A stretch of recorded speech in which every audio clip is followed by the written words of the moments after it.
Hey, New England clam chowder. What's up? It's the Culture Detective here, investigating your favorite albums, and today I'm going to be doing an album review on an album I've been waiting for 5 years.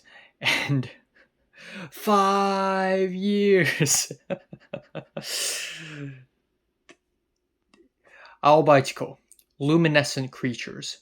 So, Japanese folk singer-songwriter Aoba Ichiko is back with a new album, Luminescent Creatures. Now, 5 years ago, in the year 2020, she released the album Adan no Kaze, or Windswept Aiden, and that was around the time when I got into her music, and oh my god, is her music beautiful, and basically quickly became one of my favorite singers of all times. On top of that, we also have singles during that album cycle. Seabed Eden became my favorite track of 2020. It is jaw-droppingly beautiful. The silence is deafening. The pianos are pained and depressing, yet hopeful and beautiful. Her vocals are soft, yet every single syllable she utters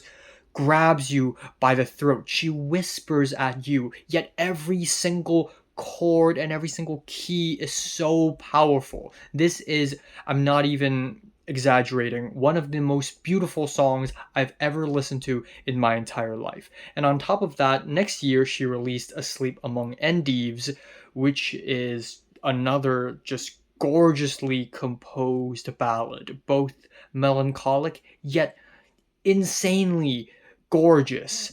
I had the pleasure to see Aoba Ichiko perform live 2 years ago, and when she played Asleep Among Endives, it was so beautiful I was almost pushed to tears.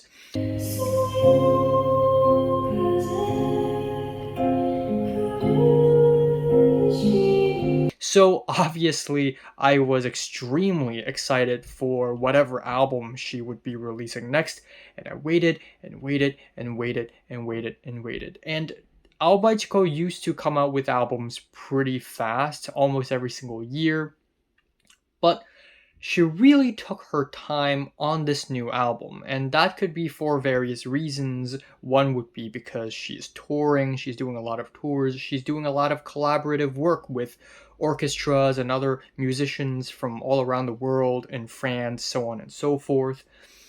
But also, maybe it's because of her sudden burst into international fame, and instead of just indie super underground obscurity, where she has more pressure to write something now. So, of course, to follow up with something as ambitious and as big and as bold as Adan no Kaze, she instead follows up with something smaller, something tinier, something less ambitious.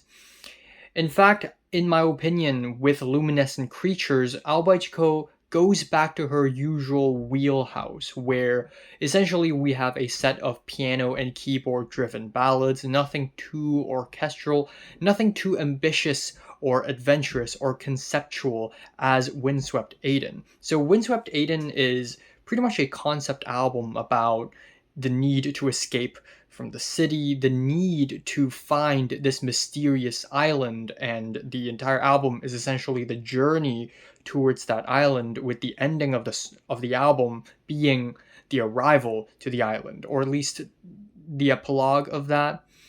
Meanwhile, Luminescent Creatures here is an album inspired by the creatures she encountered when she's diving at Hateruma Island. Hateruma Shima, that's island in Japanese. So Hateruma Island is the southernmost island in Japan, and it is so south that it is basically right next to Taiwan. And yeah, it is technically Okinawa territory, but it's like Japan main island is here, Okinawa is here, and Hateruma is all the way down here. It's down, down, down, down south. It is very hidden, shrouded by nature, trees, oceans. Aoba Ichiko spent a lot of time diving around this island and also spent multiple occasions performing live at a high school on that island and putting it on Instagram Live. This is how I found out. So obviously she has built this connection to Hateruma Island, and this is the album, almost a love letter to that island. Now, on top of that, this album also comes with a few singles. Last year, she released Space Orphans, which is just freaking gorgeous. Or was it 2 years ago? I think that was 2 years ago. Space Orphans is a song dedicated to environmental protection, eco-friendliness, and it is spacey and gorgeous. Meringue Dole has a much more Western jazzy twang to it, equally beautiful. And Lullaby, also a fantastic single from Aoba Ichiko, not as good as the first two, but definitely has a gorgeous ending. Unfortunately, these three tracks didn't end up in Luminescent Creatures, probably because they don't fit into the Hateruma Island concept, but I wish these three tracks were on this album. I really do. But anyways, now we get into the album.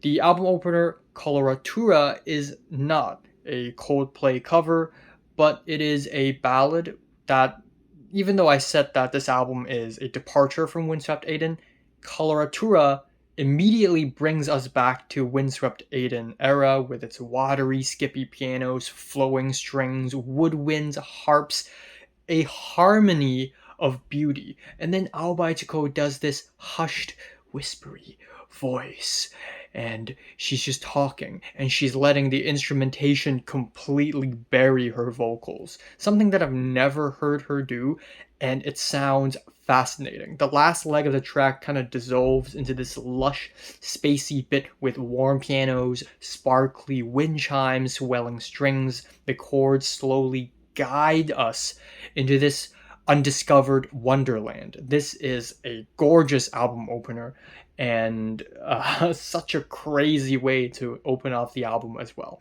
because the rest of the album is not as dense or as lush as the first track. The next track here is called 24-327 North, 123 degree 47 7.5 East. These are coordinates, and if you look up where these coordinates lead to, you would find the Hateruma Island Lighthouse, which is situated at the center of Hateruma Island. And this is a dreamy, soft ballad, and it is a rendition of a local folk song in Hateruma Island, and Aoba Ichiko sings in a dialect that only Hateruma locals understand, in its Ryukyuan dialect. Or language, let's be honest here. If you speak to a Japanese person in Ryukyu language, Ryukyugo, they would not understand at all. It's basically a completely different language. Now, following that, we have Maza Moon, which is a pretty minimalistic song. It's very rustic. You can hear the piano pedals, but it also has artificial elements like slide whistles, like theremin. It's very atmospheric and endearing, which I like. It's just a bit drab. Lyrically, I love the allusions to mushrooms and grass floating on the sea. It's just that the track didn't hit as hard. Following that, we have Tower, which is a melancholic piano ballad that portrays a kind of languor, a stillness that is mundane yet poetic. And then we have some lyrics that just hit me like a truck would hit an anime main character. It doesn't matter if it's all fake or alive. By the way, this is like shitty Google Translate. It doesn't matter if it's all fake as long as you're here. If tonight is the last time, please dance one more time. Wow. The next track, Aurora, is a much more straightforward song by comparison. We have vocal harmonies, runny guitars. It's really pretty while it lasted. It's just that the track is a bit brief. It kind of builds up to something and then it just kind of ends. I wish the track is longer. I wish the track would develop more. But lyrically, it's still beautiful. Aoba Ichiko on this track describes her feeling when she saw the Aurora Borealis last year. We have lyrics like, not smoke nor sorrow, look up at that beautiful sky. Then we have one of the lead up singles to the album, Flag, and when I listened to it for the first time, I wasn't really huge on it, but this track grew on me a lot. It's extremely skeletal. The verses kind of switch from bright and hopeful to sour and dreary. The chorus is almost nostalgic, but I am even more moved by its lyrics on life and rebirth. Immediately in the opening of the track, she asks us, why do humans or how much do we are we reborn or something like that. Really interesting lyrics. And then we have the concept of life and rebirth paired to natural images like sea corals and ocean winds.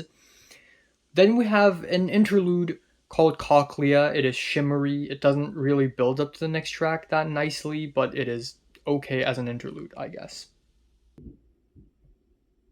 The next track on the album is titled Lucifèrine. It is released as a single last year and also became my number 3 favorite song of last year, 2024. This song is a masterpiece of every right. All the way from the lonely yet dreamy piano intro, the reverby slurry of strings, the bellowing cello that slowly swells. The whole song sounds like magic taking form. I remember earlier this year, not too long ago, like a couple months ago, back in January, I would listen to this song while I walked to school to take a class. And it's a nighttime class, and the sun is slowly setting. And I just remember being so transformed and affected by this song while I walk on the streets alone and it's cold and it's beside a really big noisy road where cars would just swoove by and I feel lost in my life, and this song plays in my ears and there's just something so magical and haunting about this track. Then we have the bridge of the track where the pianos sort of go up these rising arpeggios, dun dun dun dun dun dun dun dun dun dun, and then that is paired with shots of strings. When I listen to this part of the song, I envision a little girl dancing innocently in a beautiful white dress. And there's something so visual about this whole track that just makes me feel things I haven't felt in such a long time. And then the track ends off with probably my favorite moment lyrically on the entire album. I'm gonna try to speak Japanese in this. 世界を食べて大きくなって星を飲み込んで思い切り叫んでいいのここに命がちゃんとあることを元言葉の生まれる前からずっと which means eat the world, grow bigger, swallow the stars, scream with all your might. It's okay because there's life here and there's more life before words were even born. Yeah, this track is so wonderful and strange and mystical. It honestly comes head to head with Seabed Eden as my favorite Aoba Ichiko song. Seabed Eden is still my favorite. It's still my favorite, but this has got to be top 5. I mean, come on. Then and then there's Inochi Bokura.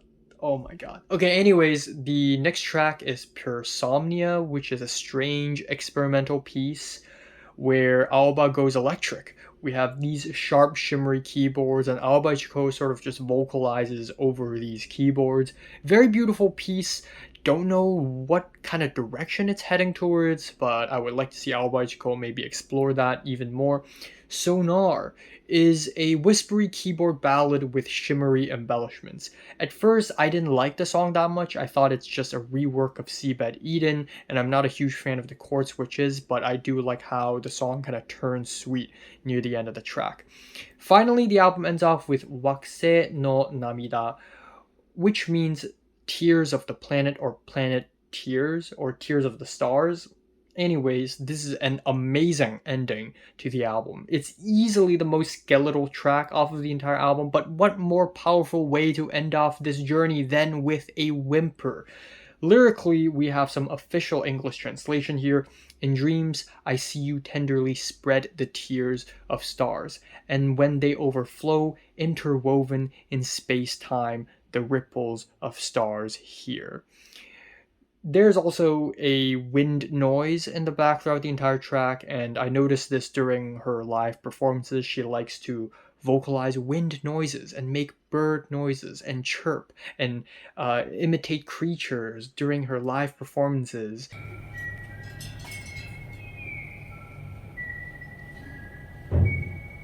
And then at the same time, the singing sounds like Aoba Ichiko directly whispering into our ears. Truly an amazing way to end off the album. So yeah, oh my god, what a beautiful album. The wait is worth it. It's not as powerful as Ada no Kaze, in my opinion. I still think Windswept Aiden, along with Zero, are two huge pillars of Aoba Ichiko's work. If Aoba Ichiko is a film director, then that's a stretch. But, speaking of two pillars, Ada no Kaze and Zero are the late spring in Tokyo story of Aoba Ichiko. But hopefully she gives us an autumn afternoon or something. You know what I'm saying? Aoba Ichiko's Luminescent Creatures, I'm giving a strong 8 to a light 9. So, have you listened to the new Aoba Ichiko album? Comments below, let me know. Subscribe if you want more. And thanks for watching.